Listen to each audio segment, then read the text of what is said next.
Halo semuanya, di pembahasan kali ini kita bakal bedah sesuatu yang kayaknya udah sering banget kita dengar, keberkahan. Kita mau lihat nih, gimana sih orang-orang biasanya ngertiin konsep ini, dan ternyata ada sisi lain yang jauh lebih dalam dari itu. Oke, pertanyaan pertamanya simple aja. Gimana sih cara kita dapat berkah, biar hidup lancar, sukses gitu? Kayaknya jawaban yang paling umum udah ada di kepala kita semua kan? Betul banget. Ini nih ide yang kayaknya udah mendarah daging di banyak tempat. Cukup deketin aja tokoh atau panutan yang karismatik, nanti keberuntungannya bakal nular ke kita para pengikutnya. Gitu kan ya? Oke, sekarang kita coba masuk lebih dalam ya. Kita bedah sistem buat nyari berkah yang populer ini. Nah, ini dia nih pemain utamanya, si panutan. Sistem ini tuh kayak ngebangun sebuah ekosistem sendiri. Di mana, ya loyalitas kita sebagai pengikut ditukar sama janji-janji keuntungan. Dan ujung-ujungnya, keuntungan paling gede yang ngalirnya ke si panutan dan orang-orang terdekatnya. Tapi, gimana kalau cerita ini ada plot twist-nya? Gimana kalau bentuk keberkahan yang kita kenal ini ternyata nggak seperti kelihatannya? Nah, ini dia. Ini klaim inti dari sumber kita yang, jujur aja, cukup mengganggu. Dikatakan bahwa keberkahan yang banyak dicari orang itu intinya cuma nafsu duniawi yang pakai topeng kebaikan. Oke, biar lebih jelas kita coba definisikan ya. Ini bukan hadiah spiritual murni, tapi lebih kayak sebuah alat buat dapetin pengaruh. Sebuah sistem yang dibangun di atas janji kemuliaan di mata manusia. Terus, gimana dong cara kerja keberkahan versi nafsu ini? Nah, sekarang ayo kita bongkar bareng-bareng. Jadi begini, menurut sumber kita, kekuatan ini seringnya datang dari perjanjian yang nggak kelihatan.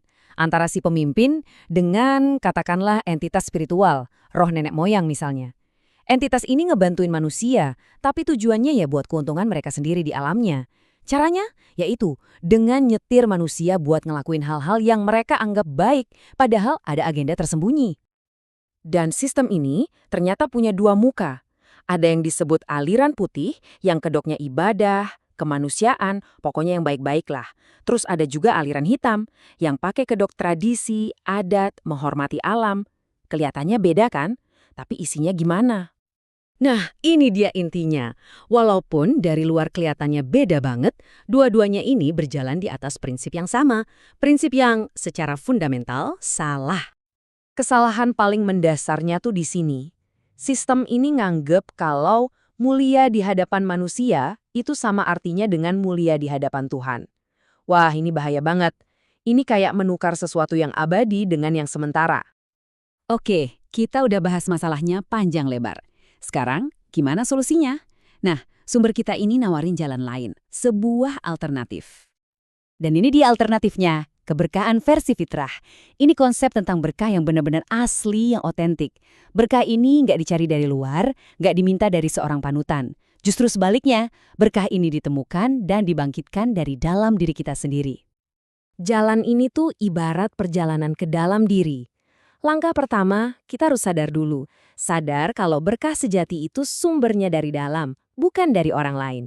Langkah kedua, ini bagian perangnya nih.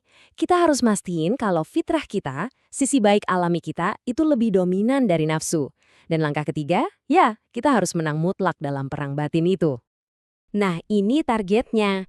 Biar gampang bayanginnya. Tujuannya adalah, dalam setiap niat dan tindakan kita, porsi fitrah itu harus 75%. Jadi ini bukan soal ngilangin nafsu sama sekali ya, tapi soal mendominasinya. Siapa yang jadi tuannya? Oke, kita sampai di bagian akhir nih. Sekarang kita rangkum dan bandingin konsekuensi dari dua jalan yang udah kita bahas tadi. Ini nih, konsep yang paling penting buat dipahami. Berkah yang didapat lewat jalur nafsu itu bukan hadiah gratis loh. Itu lebih tepatnya sebuah pinjaman. Dan setiap pinjaman pasti ada biayanya. Dan taruhannya nggak main-main. Semua keuntungan duniawi yang didapat dari sistem ini, mau itu kepuasaan, kekayaan, pengaruh, semuanya itu bakal jadi utang di alam spiritual. Dan utang itu ya harus dibayar, harus dipertanggungjawabkan nanti.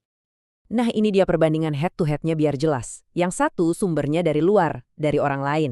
Satunya lagi dari dalam diri sendiri. Yang satu metodenya pakai kesetiaan kemanusiaan, yang satunya lagi kemenangan internal. Hasilnya, Yang satu emang bisa dapat kekayaan dan kekuasaan cepat, tapi yang satunya dapat berkah spiritual sejati. Dan ujung-ujungnya konsekuensinya adalah antara punya utang spiritual atau kebebasan spiritual. Jadi kalau mau disimpulkan secara singkat, analogi dari sumber kita ini udah pas banget. Perbedaan dua jenis berkah ini tuh ya kayak bumi dan langit, jauh banget bedanya, di level realitas yang sama sekali berbeda.